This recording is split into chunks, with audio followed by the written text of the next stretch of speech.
Evening ஸ்நாக்ஸுக்கு sweet கார்னை வச்சு ஒரு சாட் ஐட்டம் தான் பண்ணேன். ரொம்பவே நல்லா இருந்து எப்படி பண்ணேன்னு பார்க்கலாமா? ஃபஸ்ட்டு ஸ்வீட் கார்னை வேக வச்சு எடுத்துக்கிட்டேன். அது கூடவே ஆனியனையும் தக்காளியையும் கட் பண்ணி வச்சுட்டேன்.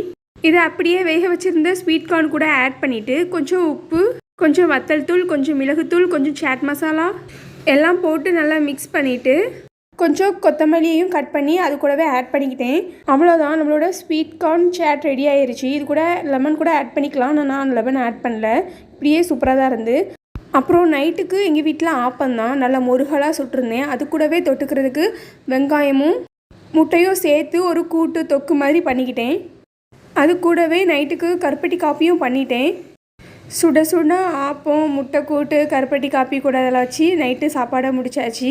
ஆப்பம் கூட தேங்காய் பால் வச்சு சாப்பிட்றது தான் எல்லாருக்குமே பிடிக்கும்னு சொல்லுவாங்க. ஆனால் எனக்கு தேங்காய் பால் சுத்தமாக பிடிக்காது. நான் இந்த மாதிரி ஏதாவது காரமான ஐட்டம் கூட வச்சு சாப்பிட்டுட்டு அது கூடவே இந்த மாதிரி ஏதாவது காஃபி வச்சு சாப்பிட்ருவேன். இப்படி சாப்பிட்றது கூட நல்லா தான் இருக்குது. எப்படியோ மாவை காலி பண்ணிட்டேன்.